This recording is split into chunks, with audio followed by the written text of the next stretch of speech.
अस्सलाम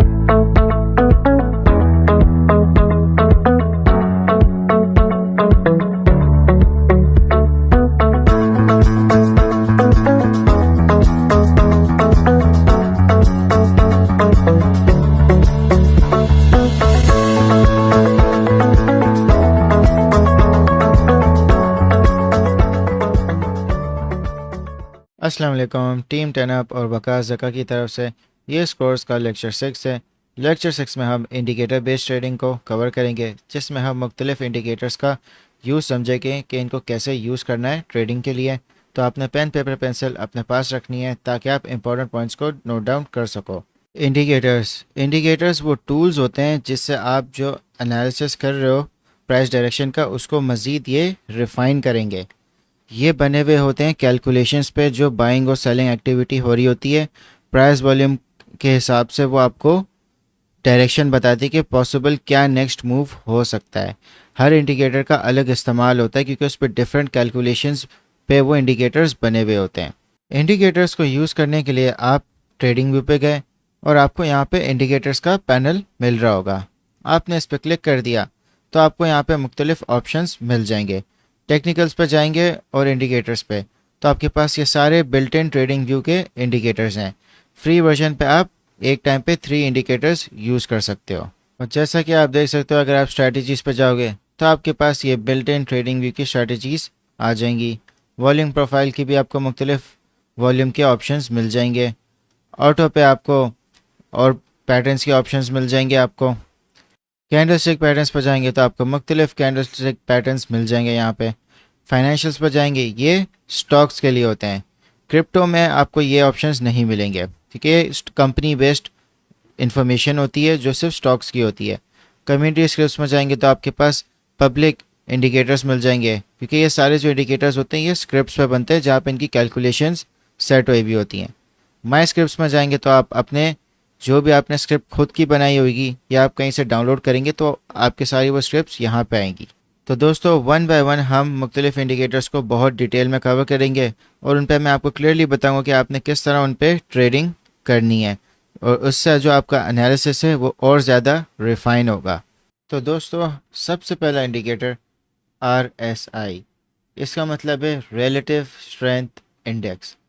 ये simply price action की जो स्पीड होती है उसको मेजर करता है।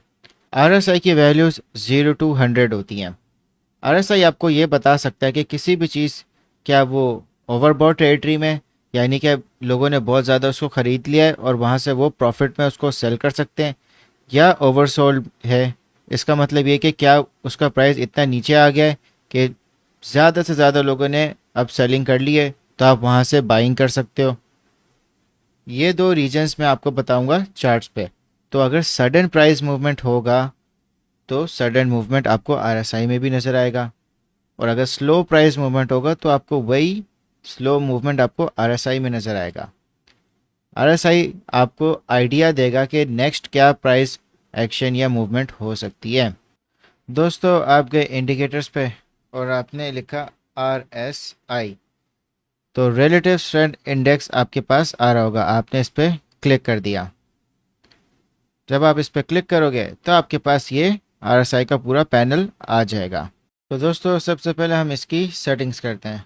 आपने सेटिंग्स पे क्लिक किया, आप गए स्टाइल में और आपने RSI बेस्ड MA, इसको आप डीसेलेक्ट कर दें। MA को हम बाद में कवर करेंगे।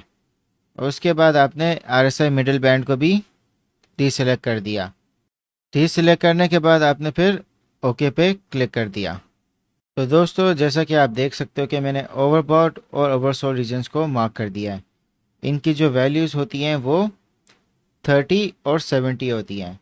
यानी जब भी RSI 30 या उससे नीचे जाएगा तो वो इसकी ओवरसोल्ड टेरिटरी है, यहाँ पे आप अपनी बाइंग कर सकते हो। और जब भी RSI 70 से ऊपर जाएगा तो वो ओवरबॉट रीजन में आ जाएगा, यानी कि लोगों ने बहुत ज़्यादा ख़रीद लिया है और आप यहाँ पे अपना प्रॉफिट सिक्योर कर सकते हो। मगर दोस्तों, ये जो बात है ये 90% गलत है और 10% ठीक है। अब मैं आपको चार्ट्स पे बताता हूँ। तो दोस्तों, जैसा कि आप देख सकते हो कि जो प्राइस एक्शन हुआ है और आप RSI को अगर कंपेयर करो तो यहाँ पे RSI ओवरसोल्ड रीजन पे था, फिर उसके बाद प्राइस ऊपर गई, फिर ये ओवरबॉट टेरिटरी में आ गया, फिर उसके बाद प्राइस डिक्रीज हुई तो आरएसआई वीक होना शुरू हो गया और नीचे गिरना शुरू हो गया, फिर दोबारा प्राइस ऊपर गई तो ये ओवरबॉट में आ गया, फिर उसके बाद डंप आया और ये प्राइस नीचे गिर गई यहाँ तक और ये ओवरसोल्ड टेरिटरी में आ गया, और फिर उसके बाद प्राइस वापस ऊपर गई तो ये फिर से वापस ओवरबॉट टेरिटरी में आ गया। मगर आप एक चीज़ नोट करो कि जो प्राइस एक्शन है वो जब इस पॉइंट पे घिरा था उसके बाद ये ओवरसोल्ड रीजन में आ गया था, और अगर आप इसको कंपेयर करो प्रीवियस ओवरसोल्ड रीजन से तो ये फिर भी ज़्यादा है। तो जो आरएसआई की ये वैल्यूज़ हैं 70 और 30 ये आपको सही से नहीं बताती, और इसका सोल्यूशन मैं आपको बताता हूँ। आपको सबसे पहले ये समझना है कि आरएसआई है क्या। इस वजह से ये जो ओवरबॉट और ओवरसोल्ड है इसमें आप कंफ्यूज हो सकते हो। जब भी कोई सडन प्राइस मूवमेंट होगी तो उसी तरह सडन मूवमेंट आपको आरएसआई में नज़र आएगा, मगर प्राइस एक्शन और जो ट्रेंड है उसमें आपको एक डिफरेंस नज़र आ रहा होगा आरएसआई की वैल्यूज़ में। अब जैसा कि हमने पढ़ा है कि 3 टाइप्स की ट्रेंड्स होते हैं, up trend, down trend, sideways. ये आपको ओवरबॉट रीजन्स में भी मिल सकते हैं और ओवरसोल्ड रीजन्स में भी मिल सकते हैं। आरएसआई का मेन मकसद सिर्फ आपको ये बताना चाहिए कि क्या बुलिश मार्केट चल रही है क्या बेरिश मार्केट चल रही है। आपने जाना है सेटिंग्स में जाएंगे और स्टाइल पे आरएसआई अपर बैंड की वैल्यू आपने रखनी है 60 और आरएसआई लोअर बैंड की वैल्यू आपने रखनी है 40। इसका लॉजिक मैं आपको अभी समझाता हूँ। और आरएसआई बैकग्राउंड फिल को आप येलो कर दें या जो आपको कलर इजीली आपके लिए आइडेंटिफाइबल हो। तो दोस्तों सबसे पहले हम यहाँ पे एरियाज सेट करते हैं। तो दोस्तों जैसा कि आप देख सकते हो कि मैंने तीनों एरियाज को डिफाइन कर दिया है। जो आपका कलरफुल एरिया है वो आपका साइडवेज एरिया है, और कलरफुल एरिया से जो नीचे वाला एरिया है वो आपका बेरिश एरिया है, और कलरफुल एरिया से जो ऊपर वाले एरिया है वो आपका बुलिश एरियाज है। यानी कि 60 टू 40 के दरमियान आपका साइडवेज एरिया है। तो आपने आरएसआई को देखते हुए आप प्राइस एक्शन को आप जज कर सकते हो कि आप किस ट्रेंड में आप इस वक्त हो। तो दोस्तों जैसा कि आप देख सकते हो कि अभी हम डे चार्ट पे हैं। मैं आपको अब बताता हूँ कि जो हमने अभी ये वैल्यू सेट किए हैं उससे आप किस तरह ये एरियाज़ को आप आइडेंटिफाई कर सकते हो।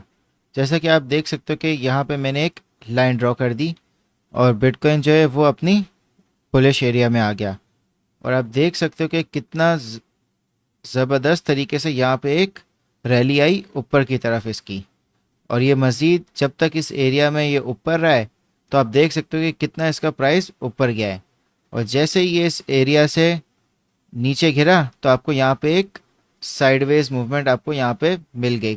फिर दोबारा इसने वापस अपना बुलिश एरिया को रिक्लेम कर लिया यहाँ पे। मगर दोस्तों जैसा कि आप देख सकते हो कि ये बेरिश एरिया में आरएसआई इसकी वैल्यूज़ आ गई है, तो आप देखोगे किस तरह प्राइस एक्शन नीचे की तरफ गया है।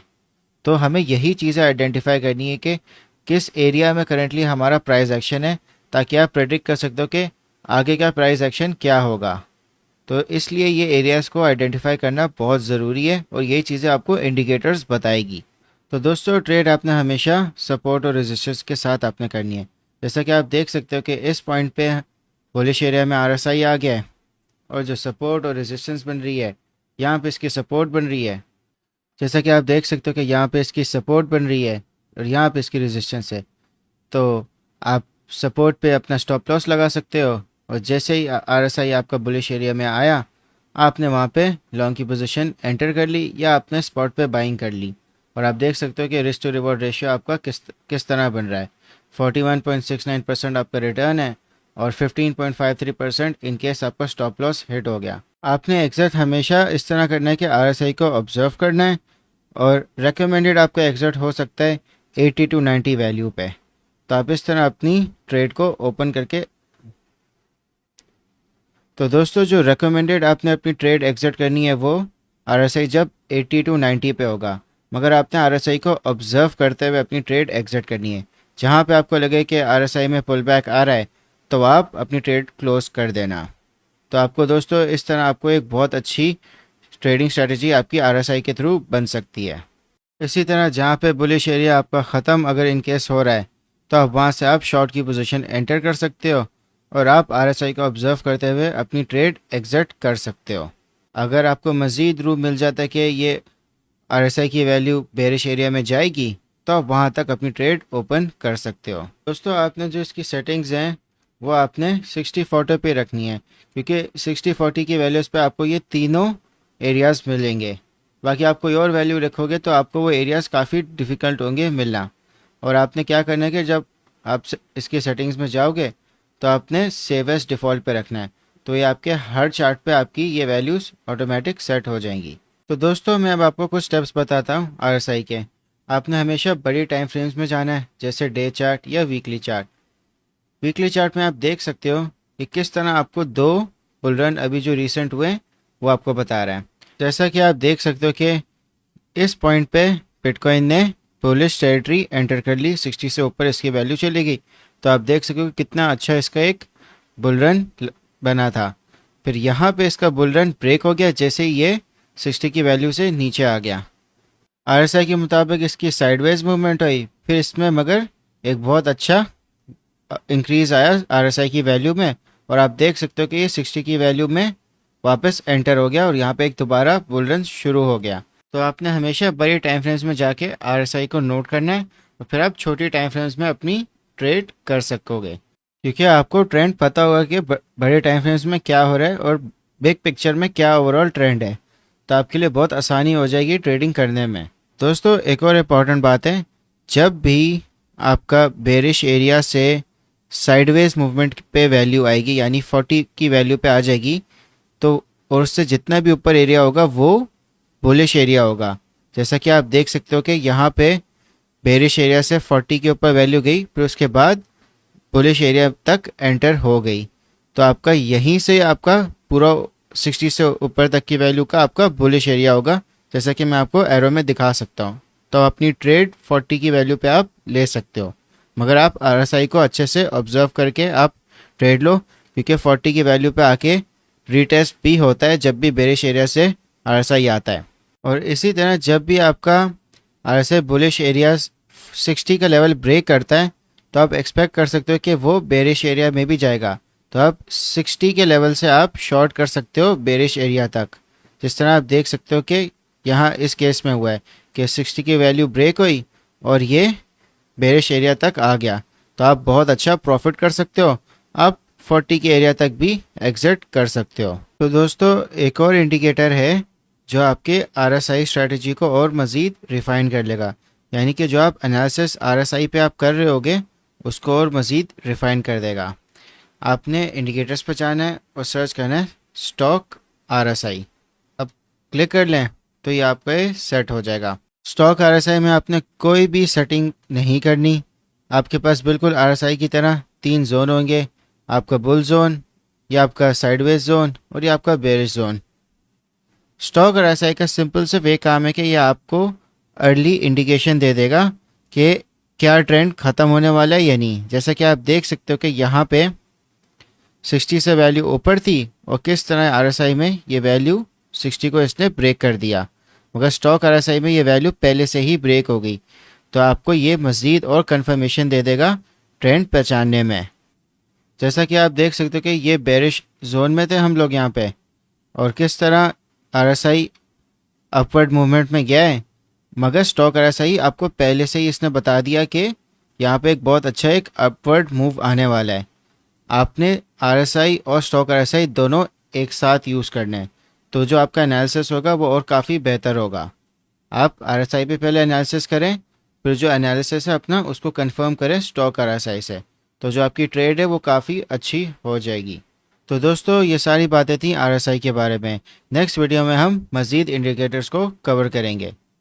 अपना फीडबैक कमेंट सेक्शन में लाजमी बताएं कि आपको कितना कॉन्सेप्ट में क्लैरिटी मिली है, और अगर आप पहले से आरएसआई के बारे में जानते थे तो क्या इस वीडियो में मज़ीद आपके नॉलेज में बेहतरी आई है या नहीं।